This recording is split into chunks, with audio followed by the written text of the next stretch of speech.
ولا قوة إلا بالله العلي العظيم. أعوذ بالله من الشيطان الرجيم. بسم الله الرحمن الرحيم. الحمد لله رب العالمين وصلى الله على محمد وآله الطاهرين. أما بعد فقد قال الله الكريم بسم الله الرحمن الرحيم. يا أيها الذين آمنوا كتب عليكم الصيام كما كتب على الذين من قبلكم لعلكم تتقون. ناظرین کرام، السلام علیکم ورحمۃ اللہ وبرکاتہ۔ اس طرح سے آپ حضرات مستحضر ہیں کہ ہمارا آج کا جو بیان ہے وہ روزوں سے متعلق ہے، اور آپ حضرات مستحضر ہیں کہ وہ پاک اور پاکیزہ اور مبارک مہینہ جو چل رہا ہے اس کے فضائل سے ہر کوئی واقف ہے کہ یہ کون سا مہینہ ہے کہ جس میں سونا بھی عبادت ہے، سانس لینا بھی عبادت ہے، اور ہر چیز جو اللہ کی راہ میں کی جائے اس کا ثواب کئی گنا زیادہ ہو جاتا ہے۔ اس کا جو بیسک عمل ہے رمضان کا وہ ہے روزہ۔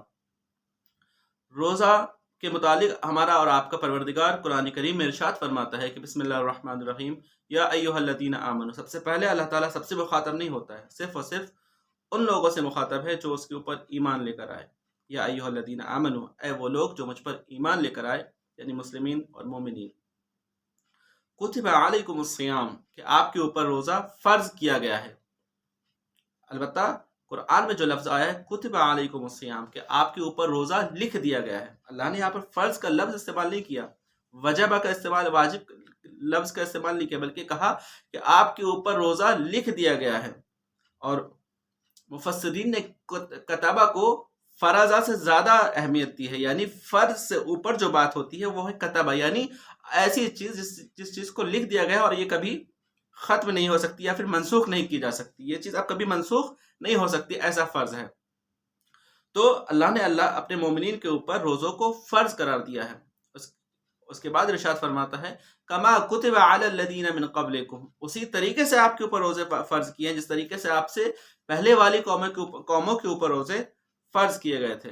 اس کی وجہ بھی اللہ تعالیٰ نے اسی آیت میں ارشاد فرمائی ہے۔ وجہ کیا ہے؟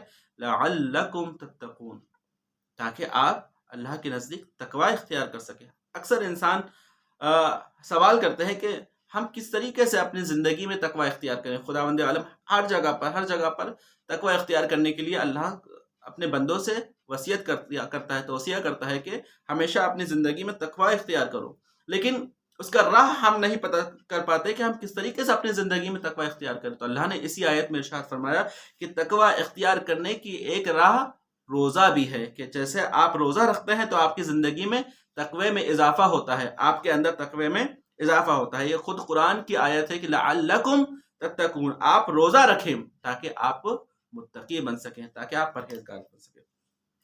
بہرحال ہمارا جو ٹاپک ہے وہ ہے روزہ اور روزے کے مسائل۔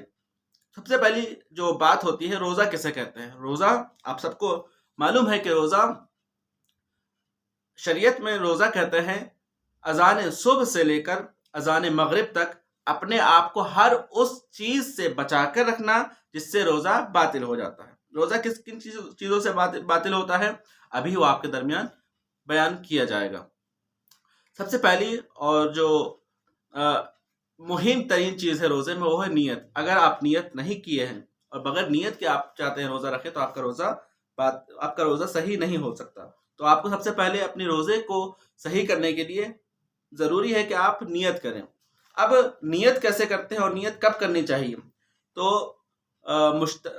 مراجع کرام نے کہا ہے کہ آپ ہر روزے کے لیے صبح کی اذان سے پہلے تک نیت کر سکتے ہیں، اور آپ چاہیں تو کئی روزوں کی ایک ساتھ نیت کر سکتے ہیں، یا پھر آپ ایک ساتھ آج اور ایک دن بعد والے روزے کی بھی نیت کر سکتے ہیں، اور ایک ساتھ پورے مہینے کی بھی روزے کی نیت کر سکتے ہیں۔ جیسے کہ میں آج ایک پہلی رمضان ہے اور آج ہی میں نیت کر لوں کہ پورے ماہ رمضان کا روزہ رکھتا ہوں میں واجب قربتاً الی اللہ، یہ بھی آپ کر سکتے ہیں۔ یا پھر آپ فرداً ایک کر ہر ایک روزے کی فجر کی اذان سے پہلے نیت کر لیں، آپ کا روزہ درست ہو جائے گا۔ یہ ہو گئی نیت۔ اب وہ کون سی چیزیں ہیں جس سے ہمارا روزہ باطل ہو جاتا ہے؟ اکثر لوگ یہ سوال کرتے ہیں کہ ہمارا روزہ کیسے کیا ہم برش کر لیں تو ہمارا روزہ باطل ہو جائے گا؟ کیا ہم بھاپ لے لیں، پانی کے بھاپ اگر ہمارے منہ میں چلے جائے تو کیا ہمارا روزہ باطل ہو جاتا ہے؟ کیا ہم نہا لیں، سوئمنگ پول میں چلے جائیں یا پھر شاور لے لیں تو کیا ہمارا روزہ باطل ہو جاتا ہے؟ تو اس کا سوال مختصر اس سوال کا جواب یہ ہے کہ صرف اور صرف 8 چیزیں ہیں آیت اللہ سیستانی کے نزدیک کہ جس سے روزہ باطل ہو جاتا ہے. ان کے علاوہ کوئی بھی چیزیں ہیں وہ مکروہ تو ہو سکتی ہیں لیکن ان سے آپ کے روزے میں کوئی فرق نہیں پڑتا. وہ مکروہ تو ہو سکتی ہیں لیکن ان سے آپ کے روزے میں کوئی فرق نہیں پڑتا. کون کون سی وہ 9 چیزیں ہیں، 8 چیزیں ہیں؟ وہ ان میں سب سے پہلی چیز ہے کھانا اور پینا.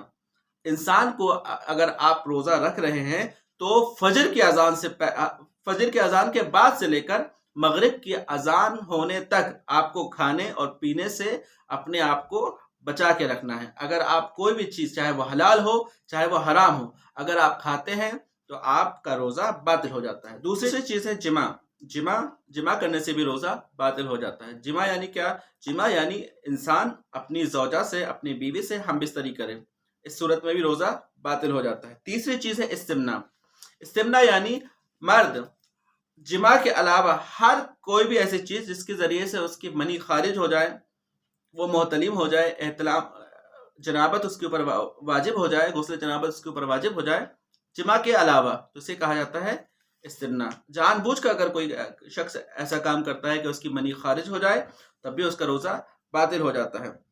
چوتھی جو چیز ہے وہ ہے اللہ، رسول صلی اللہ علیہ وآلہ وسلم اور ائمہ اطہار علیہ السلام کی طرف جھوٹی نسبت دینا.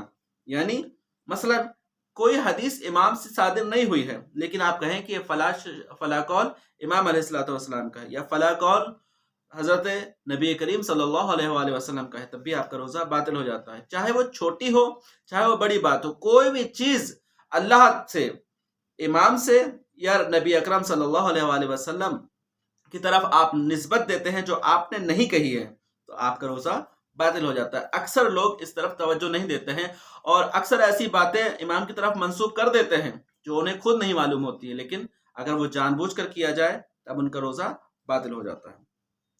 پانچویں چیز ہے غلیظ غبار حلق میں لینا.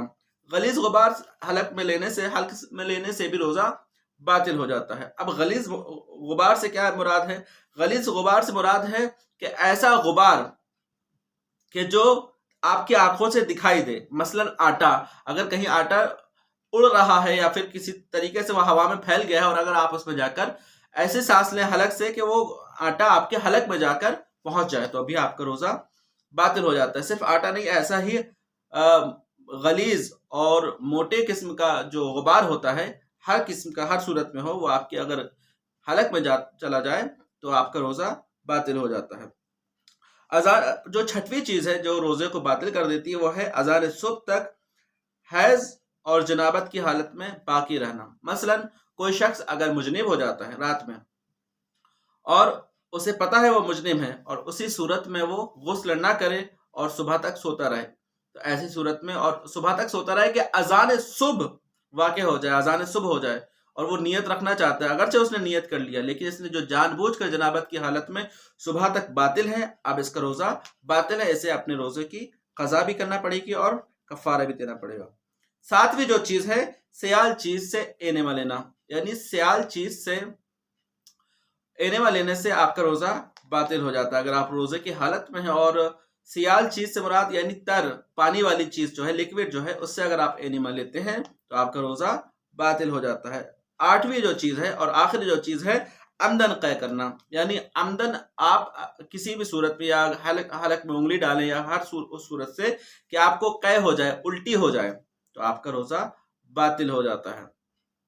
اب کچھ کہتے ہیں کہ کیا جان بوجھ کر اگر نہ کیا جائے لیکن خود سے اگر الٹی آ جائے کسی شخص کو، کوئی شخص کو خود بخود الٹی آ گئی، وہ نہیں چاہ رہا تھا الٹی کرنا لیکن اسے طبیعت خراب سی، ہر صورت میں فوڈ پوائزننگ ہو جائے اور دوسری غیر صورتیں ہیں ان میں اگر الٹی ہو جائے تو کیا اس کا روزہ باطل ہو جاتا ہے؟ کہتے ہیں نہیں، اگر خود سے اگر الٹی آتی ہے تو اس کا روزہ باطل نہیں ہوتا، لیکن اگر وہ جان بوجھ کر کیا کرتا ہے یا الٹی کرتا ہے تو حتماً اس کا روزہ باطل ہو جاتا ہے. یہ 8 چیزیں تھیں جن کے وجہ سے، جن کے انجام دینے سے روزہ باطل ہو جاتا ہے اور ان کے علاوہ کوئی ایسی صورت نہیں جن سے روزہ باطل ہوتا ہو. البتہ ان کی جو جزئیات ہیں انشاءاللہ المستعان اگلے جلسے میں آپ کے سامنے پیش کی جائے گی. والسلام علیکم ورحمۃ اللہ وبرکاتہ.